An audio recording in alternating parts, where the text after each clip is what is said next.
हम इस पार्ट के शुरुआत में देखते हैं मिस्टर ली के पेरेंट्स को, जो कि लंच पे बातें कर रहे होते हैं। लंच करने के बाद मिस्टर ली के फादर मिस्टर ली को बगल वाले रूम में ले जाते हैं और उन्हें बोलते हैं कि मुझे अपने ग्रैंड चिल्ड्रन का चेहरा देखना है, तो तुम शादी कब तक कर रहे हो। और उन्हें इमोशनल ब्लैकमेल कर रहे हो, तो बोलते हैं कि मैं बूढ़ा होता जा रहा हूँ, मुझे अपने पोता पोतियों का चेहरा देखना है, तो तुम जल्दी से जल्दी शादी कर लो, समझे ना।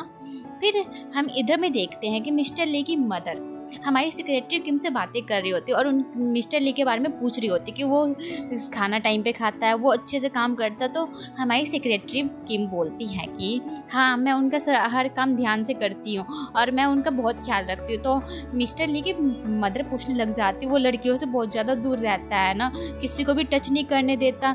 तो मिस किम बोलती है कि हाँ, ये तो बात सही है। तो वो सोचने लग जाते, कहीं मेरा बेटा, ऐसे बोलते बोलते वो रुक जाते। तो हमारी मिस किम समझ जाती कि उनकी मम्मी क्या बोलना चाहते, तो बोलते कि नहीं ऐसी कोई बात नहीं है, मिस्टर ली कोई गे हुए नहीं है, बस वो लड़कियों से दूर रहते हैं, उन्हें दूर रहना अच्छा लगता है। तो ये सुन के मिस्टर ली की मदर को थोड़ा राहत मिलता है, बोलते कि ये तो अच्छी बात है, मुझे अब अच्छा लग रहा है ये सुनकर। अब हम मिसू को उसके अपने सिस्टर्स के पास देखते हैं, जहाँ पे वो लोग बातें कर रहे होते हैं और वो लोग डिनर की तैयारी कर रहे होते हैं। वहाँ पे बोलती है उनकी सिस की तुम्हारे बॉस कितना काम करवाते तुमसे, जब देखो काम ही करती रहती हो। और वो पूछने लग जाती है कि तुम अपना जॉब क्यों छोड़ रही हो। तो बोलती है क्योंकि मुझे अपनी लाइफ जीनी है, अब मैं अपनी लाइफ जीना चाहती हूँ, इसलिए मैं सोच रही हूँ कि जॉब छोड़ दूँ। और वहाँ पे मिसू बताती है कि हमारे पापा ने ना एक बैंक से लोन भी लिया था, जो कि मैंने अब चुका दिया, तो अब टेंशन लेने की कोई बात नहीं है। तो ये सब सुन के उसकी सिस्टर बोलते कि सच्ची में पापा ने लोन ले रखा था। इधर में हम मिस्टर ली को देखते हैं, जो कि अपने दोस्तों से बात कर रहे होते हैं। बोलते हैं कि मिस मिसू आखिर जॉब क्यों छोड़ना चाहती हैं।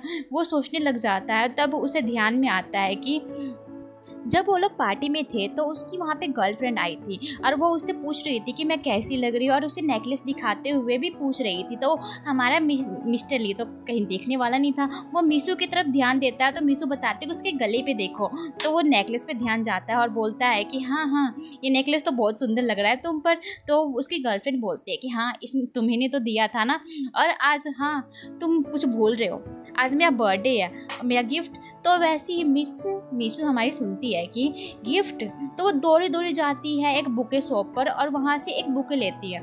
लेकिन हमारी मिस किम को तो फूलों से एलर्जी था, तो वो दूर रखकर ही फ्लावर को लेकर आ रही होती है और वो फ्लावर बुके जाते ही मिस्टर ली को दे देती है और मिस्टर ली अपनी गर्लफ्रेंड को दे देते हैं। लेकिन हमारे मिस्टर ली तो उस पर ध्यान ही नहीं देते और उनका ध्यान पूरा का पूरा मिसू पे जाता है, जो कि उसकी आंखों से आंसू निकल रहे होते हैं। तब मिस्टर ली बोलते हैं कि शायद अपने प्रेजेंट में आके बोलते हैं कि हाँ, मुझे लग रहा है कि मिस किम मुझे लाइक करती है। अरे डेफिनेटली लाइक करती है, मुझ जैसे पर्सनैलिटी को कौन लाइक नहीं करेगा भाई। ये अपने ख्वाबों में इतना खो जाता है कि बोलता है कि वाह, मुझे लाइक करती है, मैं कैसे रिएक्ट करूँ।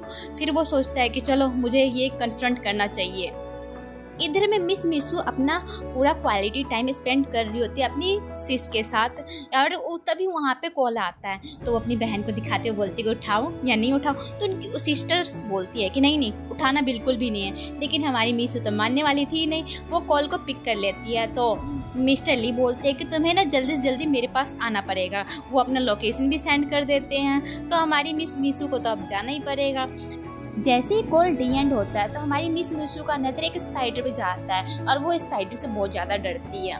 तो जैसे ही वो देखती है स्पाइडर को, तो वो उछलते अपनी बहन के पास चली जाती है और उसकी दूसरी बहन उसका मतलब कि स्पाइडर का मर्डर कर देती है, बोलते कि सब कुछ ठीक है। इधर में हम देखते हैं कि मिस मिसू अब पहुंच चुकी है मिस्टर ली के पास, जहाँ पे मिस्टर ली कार में बैठे बैठे अपने आप से ही बातें कर रहे होते, बोलते कि मैं कितना परफेक्ट हूँ ना, सेक्रेटरी किम भी मेरे प्यार में पागल हो गई, वाह यार क्या लगता हूँ मैं, देखो ज़रा।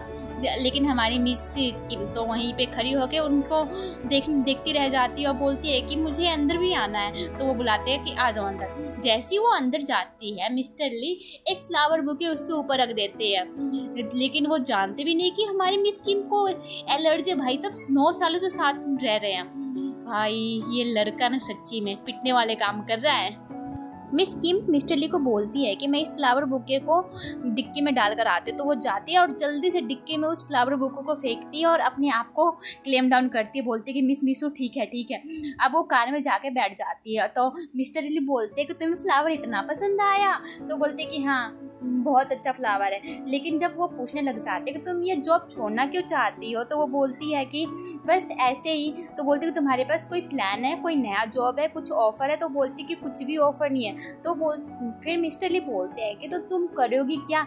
तो हमारी मिस किम बताते हैं कि मैं अपनी लाइफ जीना चाहती हूँ एज अ मिस मीसू, ना कि मिस किम। आपकी सेक्रेटरी बनके नहीं रहना चाहती, अब बस अपनी लाइफ एंजॉय करना चाहती हूँ। 9 सालों से आपके अंडर काम करके मैं थक गई हूँ। ये सब सुन के हमारे मिस्टर ली भी थोड़ा इमोशनल हो जाते हैं और सोचने लग जाते हैं मैं इससे इतना काम करवाता हूँ।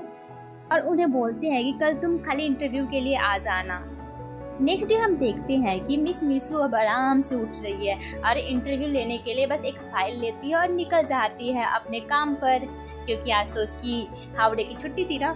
जैसे मिस मीसू जाती है तो वहाँ पे हमारे मिस्टर ली आते हैं और उन्हें देखकर मिस मीसू बोलते कि सर आपके तो पिंपल हो रखे हैं, मैं डॉक्टर को कॉल करके बुला लो। तो मिस्टर ली बोलते कि इसकी कोई जरूरत नहीं, बस तुम आकर इंटरव्यू ले लो मेरे साथ। तो मिस किम बोलते जैसा आप कहे प्रेसिडेंट, मैं अभी आती हूँ। अब हम इंटरव्यू का सीन देखते हैं जहाँ पे एक कैंडिडेट बैठी रहती है, उनका नाम रहता है मिस किम जिया, जहाँ पे हमारी सेक्रेटरी किम भी बैठी रहती है और प्रेसिडेंट ली उससे बहुत सारे क्वेश्चन पूछ रहे होते हैं और बोलती हैं कि तुम ये जॉब करना क्यों चाहती हो? तो वो किम जिया बोलती है कि सर मैं आपके अंडर काम करना चाहती हूँ, एकदम सेक्रेटरी किम जैसा काम करूँगी, आप जैसा चाहते हैं। तो बोलती है कि तुम मिस किम सेक्रेटरी जैसा काम कर सकती हो? तो बोलते कि हाँ मैं सीख लूँगी और आपके अंडर ही काम करूँगी। तो हमारी सेक्रेटरी किम बोलती है कि अगर तुम इस कंपनी में काम करोगे तो बस सेक्रेटरी किम बन के रह जाओगी, ना कि किम जिया भी रह पाओगी तुम। लेकिन हमारे मिस्टर प्रेसिडेंट उसे सिलेक्ट कर लेते हैं और बोलते हैं कि तुम्हारे अंडर ही ट्रेनिंग लेगी, जब तक ये इसका ट्रेनिंग खत्म नहीं होता तुम यहीं पे रहोगी। नेक्स्ट सीन में हम मीसू को उसके फ्रेंड्स के साथ देखते हैं जो कि क्वालिटी टाइम स्पेंड कर रही होती है अपने दोस्तों के साथ। तभी उसमें से एक फ्रेंड उठती है तो हमारी मीसू का बैग नीचे गिर जाता है जिसमें खाली लड़कों का सामान देखकर सबके सब हैरान रहते। तो हमारी मीसू बोलती है कि मुझे प्रेसिडेंट ली के लिए काम करना पड़ता है, नहीं इसीलिए मेरे पास ये सारा सामान है, तुम ज़्यादा मत सोचो। और यहीं पर हम इस एपिसोड की एंडिंग करते हैं। Thank you for watching and please subscribe my channel.